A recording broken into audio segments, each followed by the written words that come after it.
Hi friend, আজকেদের সামনে আবার এক নতুন ধরনের রেসিপি নিয়ে হাজির হয়ে গেছি। দারুণ মজাদার টেস্টি খাবার, কোনো মতেই মিস করা যাবে না। আপনারা অবশ্যই দেখবেন, ভিডিওটা কোনো মতে স্কিপ করবেন না। যদি ফোন দেখতে দেখতে আপনাদের সামনে ভিডিওটা চলে আসে, তো ভিডিওটা অবশ্যই একবার দেখে নেবেন। তো যে খাবারটি বানিয়েছি সে দারুণ মজাদার একদম টেস্টি খাবার। আপনারা যদি জীবনে একবারও না বানিয়ে খান তো অনেক করে মিস করবেন। তো আপনাদের সকলকে স্বাগত রোজির কিচেনে। আসসালামু আলাইকুম, আশা করি আপনারা সকলে ভালো আছেন। তো দেখে নেওয়া যাক আমি কি করে রেসিপিটি বানিয়েছি। তো সর্বপ্রথমে আমি একটা প্যান নিয়েছি দুধ, মোটামুটি 300 গ্রামের মতো আমি লিকুইড দুধ নিয়েছি গুঁড়ো দুধ, তার সাথে 2 চামচ অ্যাড করে দিয়েছি। দুধটা আমার আগে থেকে বয়েল করা ছিল, গাঢ় ছিল। তার মধ্যে আমি অ্যাড করে দিচ্ছি 2 চামচ চিনি, দিয়ে ভালো করে নেড়ে চেড়ে অনেকটা যখন গাঢ় হয়ে আসবে তখন আমি দিয়ে দেবো এলাচ গুঁড়ো। তারপরে আমি দিয়ে দেবো 2 চামচ আমার শুকনো নারকেলের গুঁড়ো, আর কিছু দিয়ে দেবো নাটস, বাদাম আর কিশমিশের কুচি। ভালো করে মিশিয়ে নিচ্ছি। দেখুন ওই লিকুইডটা অনেকটা গাঢ় হয়ে এসেছে। এটা একটা ক্ষীরের মতো বানিয়ে নিতে হবে। অনেকটা গাঢ় হয়ে গেছে, মোটামুটি আমার প্রায় হয়ে এসেছে। আমি নামিয়ে নিলাম। এবার একটু অন্য পাত্রে আমি জল নিয়েছি পরিমাণ মতো চিনি, একটা শিরা বানাবো বলে। এখানে চিনির কোনো মাপ নেই, মোটামুটি একটা আইডিয়া করে নিয়ে নিতে হবে। জাস্ট যেহেতু আমার পুরে চিনি দেওয়া রয়েছে, তাই শিরাতে আমি হালকা করে চিনি দিয়েছি। এদিকে শিরাটা হচ্ছে, অন্যদিকে ব্রেডগুলোকে আমি কেটে নেব।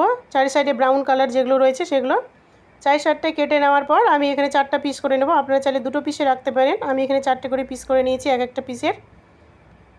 এভাবে আমি সমস্ত ব্রেডগুলো করে নিয়েছি। এবার সমস্ত ব্রেডের পিসগুলোকে আমি তেলে ভেজে নেব। আপনারা চাইলে এখানে বাটারেও ভাজতে পারেন, আমার মনে হয় পার্সোনালি বাটারে ভাজলে বেশি ভালো লাগবে। যাই হোক, আমি তেলে ভেজে নিয়েছি।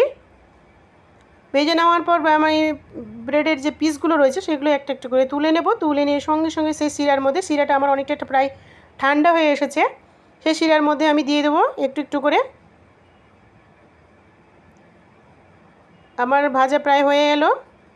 এবার আমি শিরাতে দেবো আর সঙ্গে করে একদম আবার তুলে নেব। মোটামুটি কয়েক সেকেন্ডের জন্য জাস্ট শিরাতে ডুবাতে হবে, বেশিক্ষণ রাখলে আবার পাউরুটিগুলো নরম হয়ে যাবে।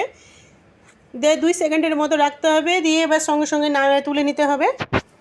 আপনার আমি শিরার মধ্যে একটু ফুড কালার ইউজ করেছিলাম, কালারটা একটু ভালো আনার জন্য। যাই হোক, এবার আমি সমস্ত ব্রেডগুলোকে তুলে নিচ্ছি। তুলে নেওয়ার পর যে আমি খমিরটা করে রেখেছিলাম, এই খামিরটা আমি ব্রেডের মাঝখানে লাগিয়ে দেবো। এই ছোটো পিসগুলোর, ব্রেডের যে ছোটো পিস আছে সেই পিসের মাঝখানে আমি লাগিয়ে দেবো। লাগিয়ে দেওয়ার পর আর একটা পিস দিয়ে ওখানে ব্যাস সেটে দেবো। এভাবে আমি সমস্ত পিসগুলোই করে নিয়েছি। এইভাবে এই রেসিপিটির নাম আমি দিয়েছি ব্রেড বাটার। আমি দিয়েছি ব্রেড আর আপনার কি বলবো এটাকে, আমিও রেসিপিটার মাথায় আমার আসছে না কি নাম দেওয়া যায়। তো যাই হোক, ব্রেড মালাই টোস্ট বলা যাবে এটাকে।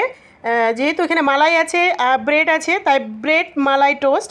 অবশ্যই আপনার রেসিপিটা একবার হলেও বানিয়ে বাড়িতে খাবেন।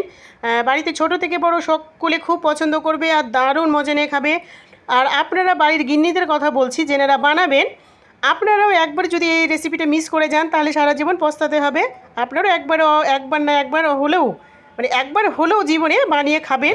এতই মজাদার টেস্টি খাবার, মানে না খেলে পস্তাতে হবে, ব্যাস এটুকু কথা। তো যাই হোক, আজকের জন্য এই পর্যন্ত। খোদা হাফেজ, আগামীতে আবার দেখা হবে।